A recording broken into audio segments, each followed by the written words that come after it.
Hey everybody, I'm Scotty J. Welcome back to Rock Titan Live, and let me tell you something right now. We've got an absolutely amazing guest with us today.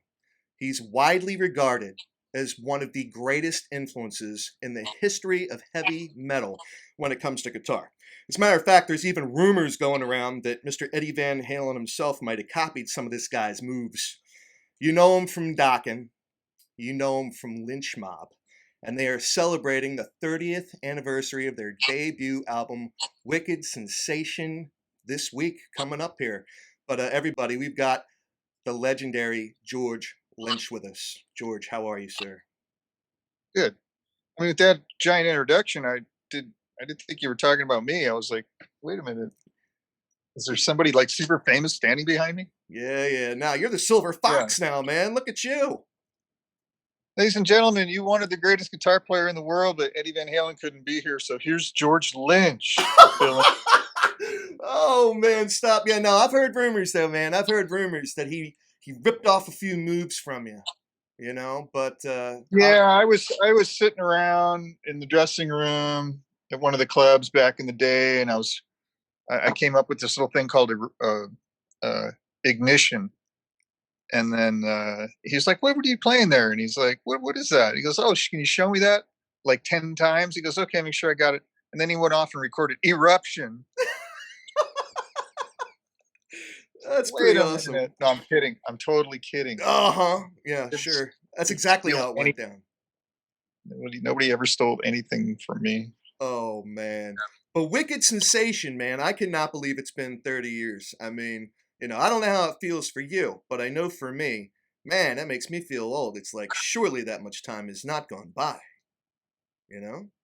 That's how time works, huh? It's just like the first 10, 20 years take forever. They take like 40 years, and then the next 10 take like 12 years, and then the next 10 seems like 7 or 8, and then all the other, then, you get my point. Yeah.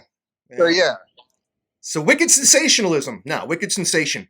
Reimagined. Wicked Sensation Reimagined. So, for everybody that doesn't know, this is a new release of the original tracks from that debut album, but they have been completely um, arranged, if you will. I don't want to say redone, or retracked or any. It's like a total new arrangement. They really don't sound anything like the original at all. Correct? Well, I mean, we went in and just kind of rewrote a lot of it, um, with tempo changes and key changes and different stylistic approaches. To I would say about half the material, and the other half we kind of left it alone, kind of, but played it, maybe same tempo, altered the riffs just a tiny bit, but generally it's just us playing it 30 years later with, four on the floor, bare bones, just us in a room versus all the, a year of recording $1 million production in big studios. It was more basic, just how the band really sounds, without Right. all the bells and whistles, and but without changing the arrangements too much. So it was a mix. I thought that would be a good balance for the purists who would complain that, oh, you're messing with the original. So we left like half of it alone, sort of. But I don't even understand that criticism of messing with the original, because we're not getting rid of anything. That'll always exist. It's still there. It's just us having fun 30 years later with our original creation. And we've learned a lot in 30 years. We figured we might express that a little bit. 1990 was quite a bit different than what we're seeing in 2020 in a heck of a lot more ways than one. But I had a great time actually listening to Wicked Sensation uh, reimagined.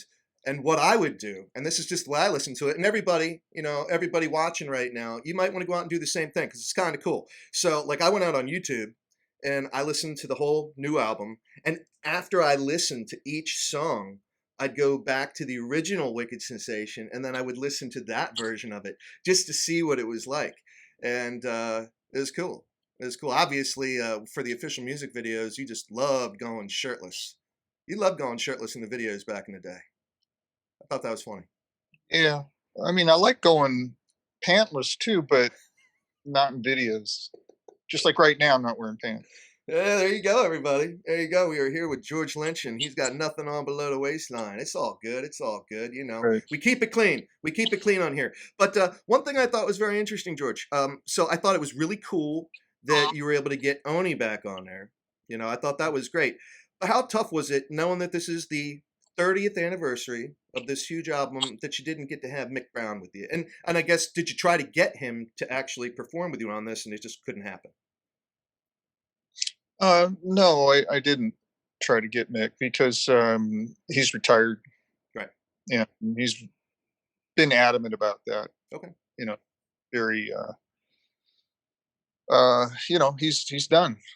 At least for this. Anything. This year, next year, I don't think he's coming back. And he's retired to the point where he's not even playing. So even if you could convince him to jump on board, what would his playing be like?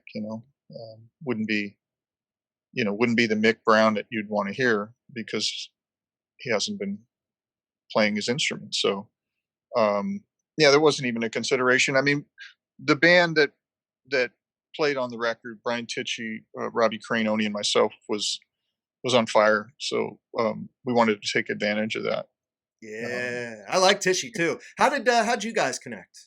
How'd you get him on that project? we've done quite a few projects together, Okay. and we live close to each other, so we're kind of like neighbors. Live a few miles apart, and run in the same circles. And I do a lot of different projects, and he's been on quite a few of them. TNN, um, obviously Lynch Mob Records. Also, um, there's another record I got coming out called Heavy Hitters on Cleopatra Records with Jeff Pilson and a bunch of other guests. And what it is, it's and Brian plays on that record, and it's a really fun record. It's what we did was we got commissioned to write an album and record an album with of top 40 hits over the last 50 years, and it's basically two top 40 hits per decade. So you get something from the 50s, 60s, 70s, 80s, 90s, 2000s. So we got like Madonna stuff, Timberland.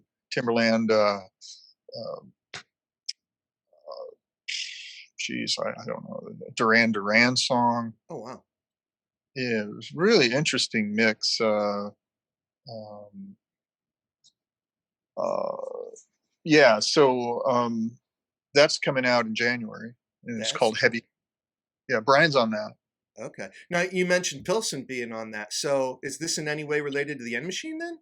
Or are you still doing stuff with the End Machine? No, yeah, we're doing a second End Machine record. Jeff and I just finished instrumentally writing the record and recording it. Um, we've got Mick Brown's brother playing drums on that. Oh, right on. Yeah, Steve Brown, who's very similar style and sound and personality and everything. It's just like his brother, All right. All right. and just a little younger, and still very active.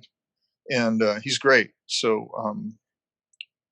it's Robert Mason, Jeff, Steve Brown, and myself. Okay. And as I said, we just finished all the writing and recording. Except I haven't done the solos. There's some guitar stuff still to do, as well as the solos. But what we're getting ready to start recording the drums, and Robert is working on vocal arrangements in Arizona. So yeah, that's another project that we've got in the pipeline. Well, you've definitely got no shortage, of projects that I know you work on actively, but that you have worked on as well. I mean, my God, it's like literally, you were talking a little while ago about all the different musicians like Tishy that you've worked on other projects. I mean, but you've worked with so many different musicians like Doug Pinnick, who we've had on the show a few times. So everybody that, regularly follows Rock Titan Live, they've seen Doug a few times. And then, of course, you got Ray Luzier from Korn, KXM. That is awesome. And I know I was harassing you a little while ago about the whole idea of playing live. but obviously it's a challenge because of the fact that, in the past, your tour schedules being what they are, you just can't get together to practice enough to make a real live experience, something maybe that you guys would be comfortable with. Is that accurate? It is. Okay. Yeah. Um, yeah, and now of course we have other constraints, obviously, but uh, even in a non-pandemic world, we still found it nearly impossible to pull off. With Doug, like myself, always has a million projects going on, so that presents a challenge. And then Ray's in one of the biggest rock bands in the world, so that, although gives him a lot of opportunities, also it comes with limitations as well because they own his ass and his time. So um, they when they say jump, he's got to say how high, and he can't really commit to anything in the future because he doesn't know what's going to happen. I mean, I could carve out time, and we did carve out some time for the last record. We carved out about a month and a half at the end of the year, and for political reasons, it got squashed by Really? some of the powers that be in the different bands we're in. Just we got the rug pulled out from under us. So it was very disappointing because we've been trying to put it together for 3 albums. Just get we were going to do maybe a dozen dates. We had rehearsals lined up. Everything was good to go. Had an agent. We had dates being looked at and potentially booked, and it all came crashing down. So that was that. Um, but we are looking at doing a fourth record, KXM4, this year. We've already started. I sent Ray a whole bunch of ideas. Um, we're not sure how we're going to do it though, because the other three were done in a room together, just writing by improvising and capturing the moment, writing a song a day in the studio. Can't really do that.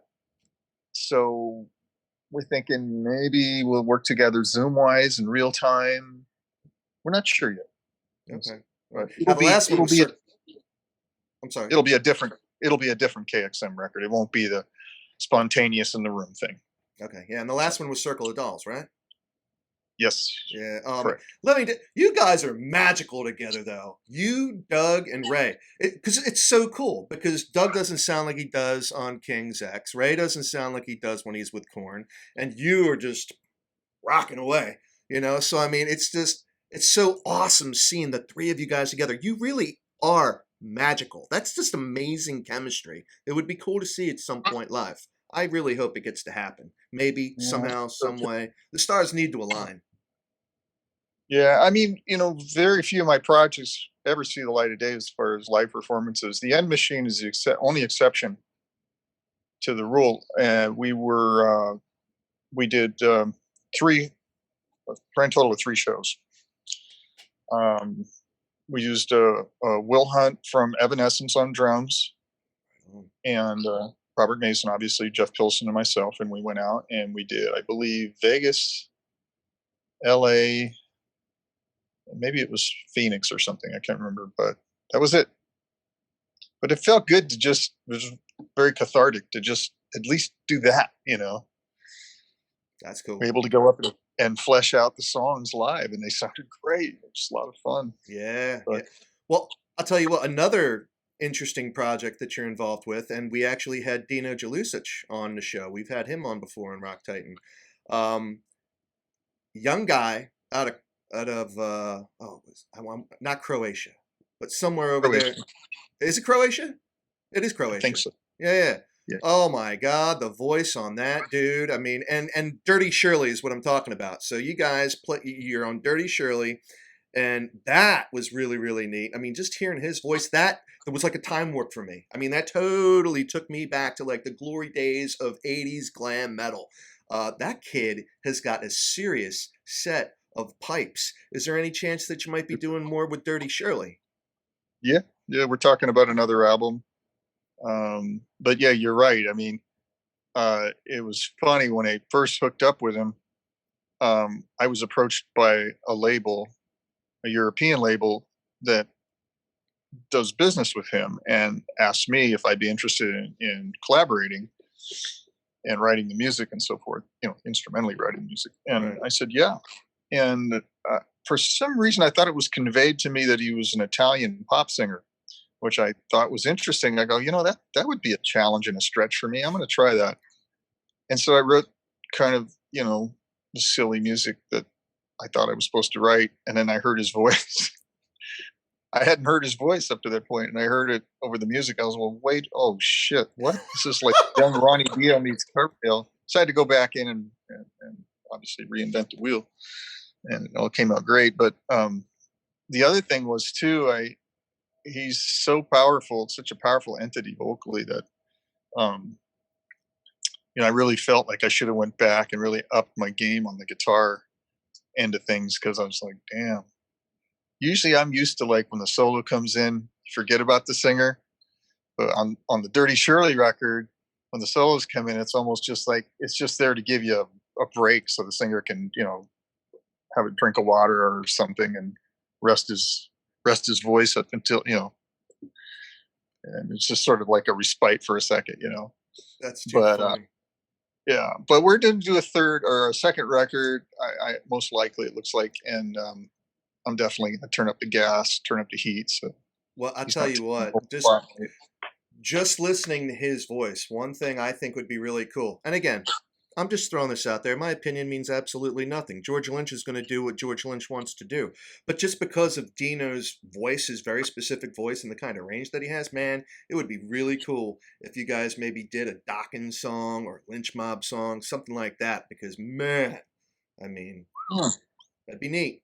I was just thinking like That Breaking the is- Chains, Alone Again, something like that. I'm just saying Dino would crush that. He would kill it. It would be amazing. yeah, I don't see him doing a bad job on anything, quite honestly. But yeah, you're right. That might be interesting. Keep in Everybody mind. remember this. Remember this happened as I was talking with Lynch right here.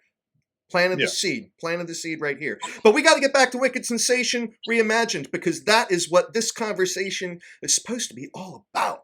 But of course, I'm the host with ADD, as everybody knows. But Wicked Sensation is coming back out, and it's a new arrangement of the songs, totally different sound with you on guitar, and he got Oni back on vocals. And again, you were talking about the sounds of everybody and kind of being able to maintain that quality.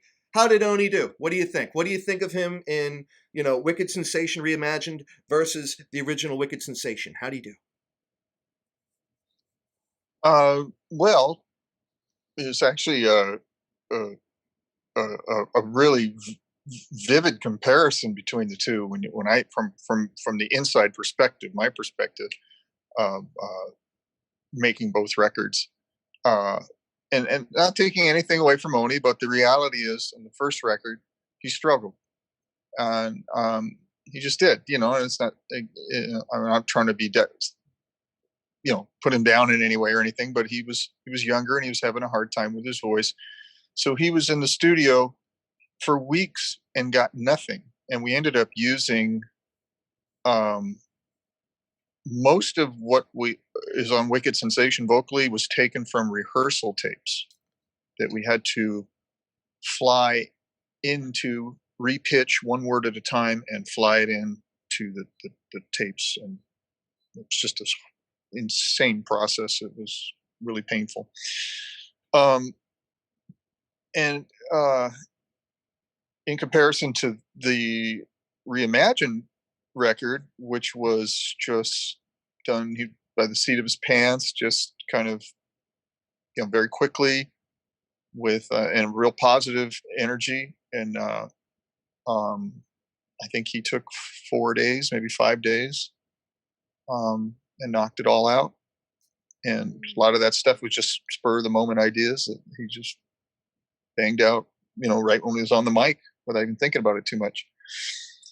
So he's actually become a much better, much more consistent singer since 1989, 1990.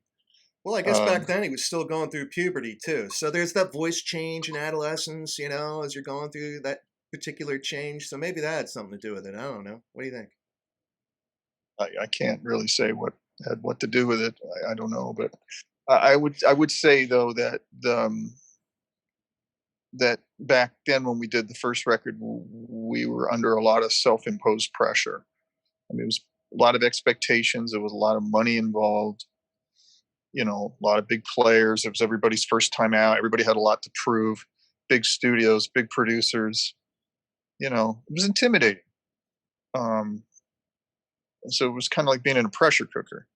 Um, this reimagine record was exactly the opposite. It was like being in your buddy's backyard barbecue, and use my home studio, Brian's home studio, bouncing back and forth. Having a few beers, having some food, having some laughs, and we didn't have anything to lose. I do want to mention one thing though that really irked me when I saw some comments when the record first came out on the blogs or whatever. Oh, Some people had brought up the idea that this was a money grab, and I just want to dispel that unilaterally forever, because this record was anything but a money grab, because there was no money in this record. So that's a stupid thing for people to surmise, because it's absolutely not true. Nobody made any, we made very, very little money off this record. We did it really out of love and to have fun and put a end to the story, the Lynch Mob story. George, I'm Years so later. glad you brought that up. I'm so glad you brought that up because that's actually a perfect segue into what I want to talk to you about next. And I know you got to get going, but first off, with the whole power grab thing, great point, because everybody knows in music there's record sales aren't generating the revenue. It's not the 80s anymore. It's not the 90s anymore. I mean, forget about it. Those big huge record deals, they just simply don't exist. So for anyone to pipe off about that, clearly they cannot be in the music business, because they would know that nothing could be Well, further from the truth. I don't mean to interrupt, but I've managed to do okay by diversifying. In the '90s, I was forced to, because guitar was kind of out of favor. It was the kind of guitar that I played, and the style of music I was known for. So I was able, start building things, work with endorsers, record for other people, write for other people, learn to engineer, build my own studios. Yeah, do all this stuff to kind of, smooth over the bumps, and the peaks and the valleys. So here I am, you know, I'm doing 4 records a year. Um, no, the money per record is a fraction of what it used to be, but I'm able to make that work by working smarter and being more economical. Um, we might get, our budgets might be 10% of what they were 30, 35 years ago, but we make it work. That's what human beings do. We find a way. Um, but having said that, even with the state of the union with the music business today and the recording industry being what it is, this record in particular was not a payday record by any means, by anybody's metric. So for somebody online to conjecture that I did this just some it's just a quick way to make a quick buck. Absolutely untrue. Not true, at least any way you slice it. So Well, it's an we ignorant all thing. It's an ignorant thing to say. And I mean, not only that, but because Lynch Mob is, you know, closing up shop, if you will. I don't know how else to really put it, but you're not going to be performing anymore. You're not going to be making any more new music as Lynch Mob. Now, did you decide that you weren't going to do that anymore with Lynch Mob before you were done with Reimagined, or was this no, something that because happened? no, we had been doing dates. We have the whole year. We had the whole year and even next year all scheduled as the 30th anniversary tour. We were doing a lot of dates with Dokken, where I come out and I reform with Dokken on the end of the night, come out and play 4 songs. Yeah, So it was doing really good business, very lucrative. That was a money grab. right. That all came crashing down when the pandemic came into full force. Right. We were recording the record in between tour dates. So what happened was we got off the Monsters of Rock cruise. We had okay, we're going to go into the studio. We got a few weeks before we're going back out again. Well, in that interim period is when the virus blew up. So we got in right under the wire with the record. Once the record was done, all the dates started collapsing. Here Mm. we are. So at that point, it was really in hindsight that I said, well, this would really be a fitting kind of exit right here. This would be a nice swan song. I like the way this is working because the name wasn't working for me anymore.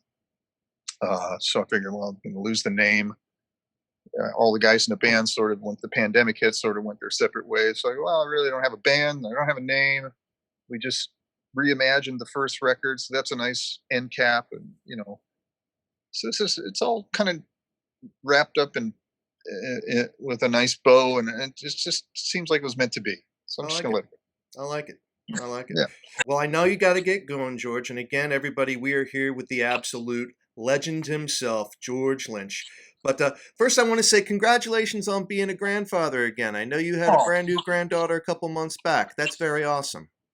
yeah. It's Daisy May. Daisy May. I know my daughter was and her significant other were considering naming it Tiger, which I was really not was against, and I'm glad they ended up with that.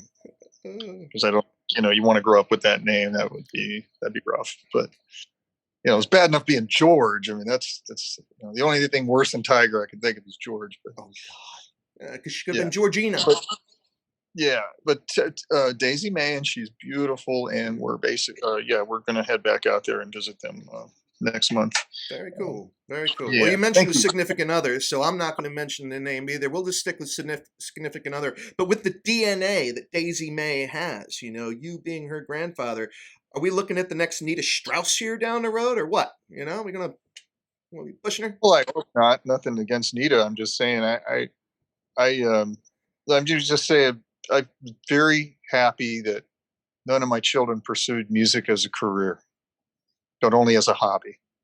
Something that creates internal happiness and satisfaction and gratification, and you're able to be creative and that sort of thing. That's all healthy and wonderful, but it's a tough thing to have as a career, especially consistently over decades and support a family and things like that. So, I like when my kids play music, but for the right reasons.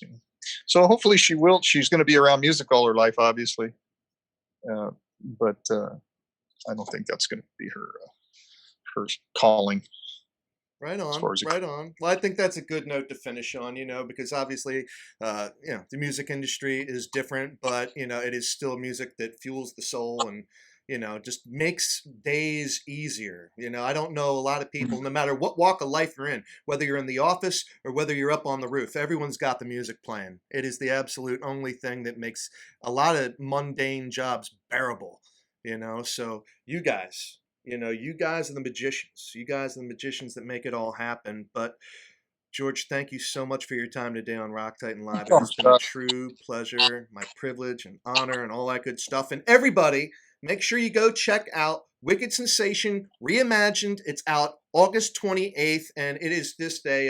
It's a great sound. If you love the original Wicked Sensation, then you are going to absolutely love Reimagined. So again, everybody will have the links here. Make sure you go check it out.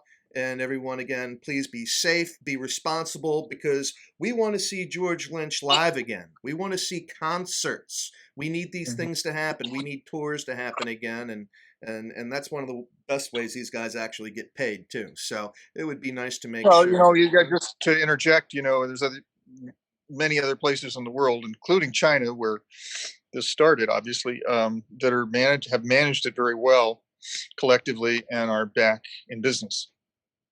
With sporting events and concerts and normal life. And we need to get there. So we need some adults in the room, and we need to go through some self-imposed, restraint. We can't be like a bunch of big babies. Just we want everything. We want it all now, and we don't want to feel any pain. And we just want everything we want because we want it because we're Americans, and we shouldn't have to, sacrifice anything. Well, no, you do. Otherwise, this will just continue on indefinitely, and that would not be healthy on all kinds of levels, economically and mentally.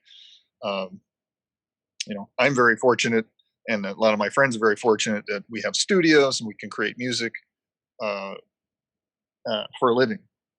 Um, but what about the guy that brings me my you know my food order, and has to get out there and the front line and put himself in jeopardy, him and his family. I mean, we have to care about each other, and watch out for each other, not just say, well, worry about myself.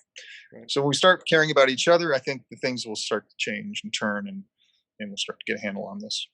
Right on. Well, everybody, listen to this man right here because it couldn't have been said any better. Again, we're here with George Lynch. I'm Scotty J on Rock Titan Live.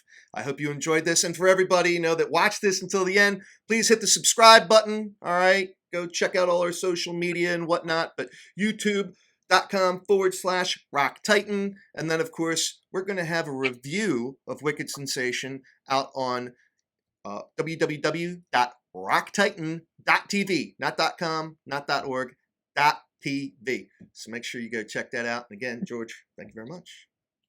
Thank you, Scott. All right, man. We're out. Enjoy it. Take care.